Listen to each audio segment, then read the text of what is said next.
המלחמה ששינתה את פני המזרח, שכמעט הביאה למלחמת עולם נוספת אחרי שאחת הסתיימה. המלחמה בין המערב למזרח, בין הדמוקרטים לקומוניסטים. המלחמה אשר הגדירה את דרום וצפון קוריאה.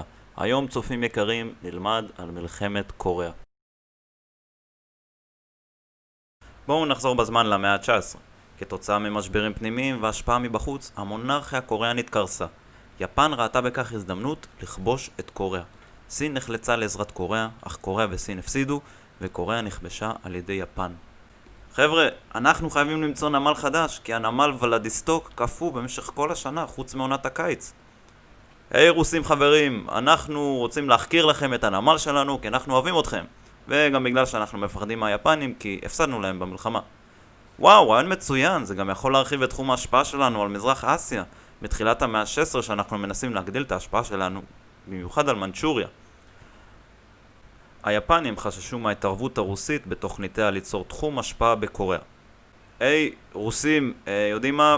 אתם תכירו בהשפעה שלנו על קוריאה ואנחנו נכיר בהשפעה שלכם על מנצ'וריה. וככה לא נתקוף אחד את השני, מה אתם אומרים?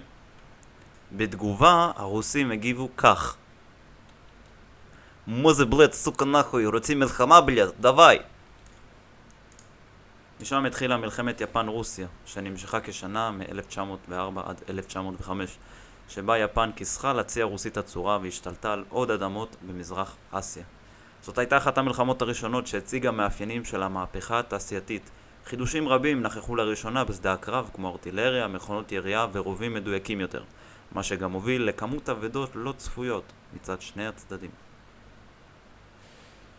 כתוצאה מהמלחמה, הביטחון הצבאי של יפן עלה, והיא ראתה בעצמה כוח עולמי חדש שלא פוחת משאר המעצמות האירופאיות.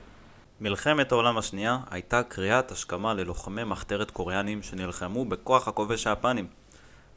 בסוף המלחמה יפן נסוגה והשאירה את קוריאה בידיהם של ארצות הברית וברית המועצות. חצי קוריאה הדרומית נשלטה על ידי ארצות הברית והסובייטים לקחו את הצפון. בשנת 1948 הוקמו שתי הקוריאות. משנת 1945 ועד 1950 חילופי אש התרחשו בין הדרום לצפון. בינתיים ברית המועצות חימשה את צפון קוריאה ושלחה לה יועצים צבאיים שאימנו אותם על סמך הניסיון שרכשו במלחמת העולם השנייה. לצפון קוריאה היו 150,000 חיילים מוכנים לקרב. לעומת זאת, החיילים בדרום קוריאה היו דלים בנשק, תחמושת, והמורל של החיילים היה נמוך ביותר. אפילו הבקשה שלהם לטנקים האמריקאים התקבלה בסירוב. ב-1949 קים רצה להתחיל מלחמה וטס למוסקבה בשביל לדון על כך עם סטלין.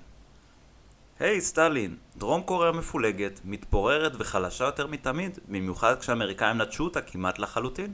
האם אפשר לפלוש? ממש, אבל ממש לא. הצבא העממי של סין שקוע עמוק במלחמת האזרחים, זה לא הזמן המתאים. כשנה לאחר מכן, ב-1950, מלחמת האזרחים בסין נגמרה, והאמריקאים נסוגו לחלוטין מדרום קוריאה. היי קים, זוכר שדיברנו על הפלישה שלך לדרום קוריאה ולאחד את קוריאה? כן, זה אומר שאפשר להתחיל מלחמה? כמובן, רק לפני תדברו עם סין בשביל לוודא את תמיכתם. קים פנה למאו לתמיכה, וזה אכן שלח חיילים לגבול של צפון קוריאה בסין. ב-1950 צפון קוריאה פלשה לדרום בשביל ליצור קוריאה אחת. תוך 3 ימים סאול, עיר הבירה של הדרום, נכבשה, וצבא הדרום הקים שורה של ביצורים מאחורי נהר ההן. בתגובה לכך מועצת האו"ם שלחה מאות אלפי חיילים. ארצות הברית לבדה שלחה 320,000 חיילים. אמריקה ראתה בהשפעה הסובייטית על הצפון כאיום, לא רק על השלום בקוריאה, אלא על כל העולם. האמריקאים חששו שמא תיפול הדרום לידיים סובייטיות, יתחיל אפקט דומינו, שבו מדינה אחר מדינה נופלת לידי הסובייטים, וכך הקומוניזם השתלט על העולם. אמריקה שלחה בזריזות את כוח סמית. זהו כוח ראשוני של 400 חיילים. רוב החיילים היו ללא ניסיון קרבי, חוץ מכמה קצינים שנלחמו במלחמת העולם השנייה. יתרה מזאת, לכוח זה לא היה את הציוד הנדרש על מנת לחסל עשרות טנקים דוהרים. מלבד כמה טילי בזוקה מיושנים, מרגמות ותותחי הוביצר. לפני שמפקד כוח סמית יצא עם הצוות מיפן לדרום קוריאה, הוא קיבל את פקודות הגנרל. כאשר אתה מגיע לפוסן, התקדם אל תאג'ין. ברצוננו לעצור את הצפון קוריאני מרחק ככל האפשר מפוסן. חסום את הדרך הראשית הרחק צפונה ככל הניתן. צור קשר עם גנרל צ'רץ'. אם אינך יכול למצאו, התקדם אל תאג'ין, או צפונית ממנה, ככל שתוכל. צר לי שאינני יכול לתת לך מידע נוסף. זה כל מה שמצוי ברשותי. דרך צלחה, ושהאל יברך אותך ואת אנשיך. עבור האמריקאים לא היה סיכוי לעמוד מול הטנקים הסובייטים שצפון קוריאה השתמשה בהם. למרות שהאמריקאים נחלו כישלון מוחלט, הם הצליחו לעכב את הצפון קוריאנים במשך 3 שעות בלבד. כשצפון קוריאה המשיכה להדרים ולנצח בעוד ועוד קרבות, לא נראה שדבר היה יכול לעצור אותם. בסופו של דבר, היא הצליחה לכבוש את רוב קוריאה, חוץ מהשטח הדרום-מזרחי. שם הם נעצרו ולא הצליחו להתקדם יותר עקב הלחימה הממושכת באמריקאים שהתישה אותם. לאור ההתקדמות המסחררת, קים, שהוא המנהיג של הצפון, ציפה שהמלחמה תיגמר בקרוב. לעומת זאת, מאו, המנהיג של סין, היה יותר פסימי וביקש מהסובייטים שיציבו חיילים רוסים על הגבול של סין צפון קוריאה. בינתיים האמריקאים המשיכו להזרים עוד ועוד טנקים, תחמושת וחיילים לקוריאה דרך הנמל הדרום-מזרחי, תוך כדי שחיל האוויר האמריקאי קוטש את שיירות האספקה, עגלות, מסעיות, קרונות רכבת ואפילו בהמות מסע, מה שאילץ את האויב לנוע רק בשעות הלילה. הלוגיסטיקה של צפון קוריאה הייתה בנויה על פי מודל סובייטי, כאשר לא היה שימוש במטוסים או ספינות בשביל להעביר ציוד רב בטווח זמן קצר.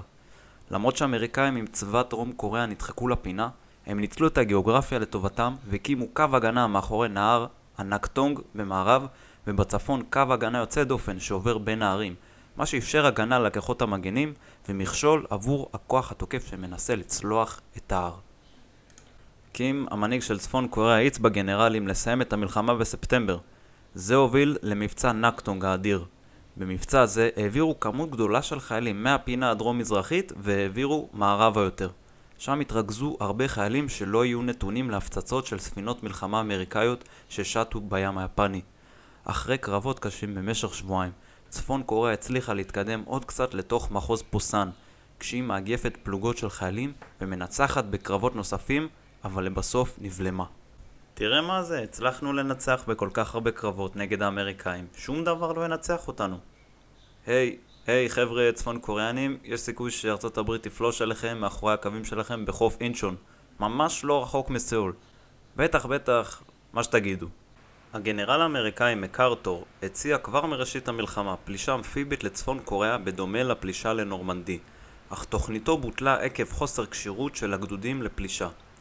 לבסוף הוא עלה רעיון שנקרא מבצע אינקון, שבו יפלשו 40,000 חיילים אמריקנים לחוף, השתלטו על שדה התעופה, יהרסו את שיירות האספקה ויכבשו את סאול. מקארתור טען שזאת הנקודה המתאימה ביותר כי היא המוגנת ביותר, ולכן הצפון קוריאנים לא יצפו שיפלשו לשם. וכך אכן קרה. ספינות תותחים החלו להפגיז את החופים באינקון, ויומיים לאחר מכן החלה הפלישה האמפיבית. הפלישה הייתה הצלחה מסחררת, וכבר יום לאחר מכן השתלטו על שדה התעופה שנמצא בקרבת החוף, והחלו להתקדם בצירים שמובילים לסאול. צפון קוריאה השיגה חיילים מהקצה הדרום-מזרחי והחזירה אותם לסאול בשביל לתגבר את ההגנה. הקרבות התחילו בפרברי סאול, והם היו קשים ועזים, והקרבות בתוך העיר התאפיינו בלוחמה מטווח קצר, כשהאמריקאים ניקו בית. בינתיים בקצה הדרומי, האמריקאים החלו בהתקפת נגד, ופרצו את קו ההתקפה. החיילים שנסוגו ברחו חזרה לצפון קוריאה, וחומשו מחדש על ידי הסובייטים. בהמשך, הצפון קוריאנים החלו לברוח במוניהם, ומרוב פאניקה ברחו מאחורי פיונג יאנג, עיר הבירה של צפון קוריאה. האמריקאים רצו לחצות את הגבול, אך סין הזהירה שאם אמריקה תחצה, סין תתערב במלחמה. למרות זאת, האמריקאים חצו את הגבול, כבשו את פיונג יאנג והגיעו למרחק של כמה קילומטרים בודדים בלבד מהגבול עם סין. סטלין הזוהם מצא קצינים סובייטים להוציא עליהם עצבים, הוא לא רצה לשלוח לוחמים סובייטים, ולכן דרש מסין לשלוח חיילים. ממצב שבו האמריקאים יושבים בדוחק ונרמסים על ידי הטנקים הדוהרים, הם פרצו את קווי ההתקפה, פלשו מאחורי קווי האויב והגיעו כמעט עד לסין. מתוך ה-70,000 צפון קוריאנים שברחו חזרה לצפון, יותר מחצי נהרגו או נשבו. כל מה שסופר עד כה נמשך כמעט חצי שנה. עד כאן לחלק הראשון, במידה ונהנתם, סמנו לייק, תירשמו, הוסיפו למועדפים ותכתבו בתגובות.